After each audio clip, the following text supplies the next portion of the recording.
It's terribly important that the UK does well this year. I just don't know whether I could possibly live with myself if the UK didn't do very well this year. So consequently, I thought maybe it would be worth sort of making a final bid to the rest of Europe.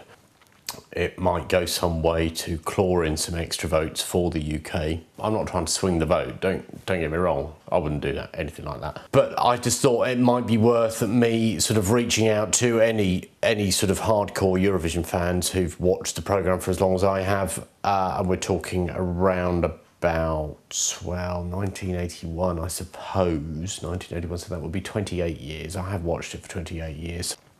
You might want to bear these things in mind. If the UK wins and the BBC has to host it again, I hereby pledge to the rest of Europe that I will pester the BBC, and I do have a history of pestering the BBC.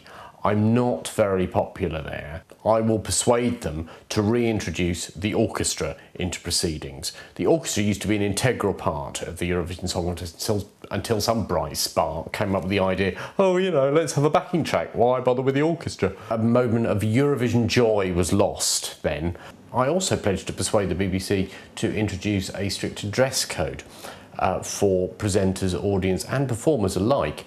As a fan, I am getting a little tired of seeing people stripped to the waist, sort of slightly odd costumes from presenters. And as for the audience, frankly, I think we need to go back to DJs and dicky bows and, you know, ball gowns, really. I think actually if you introduce ball gowns into proceedings, then you'd have a sort of a slightly different angle.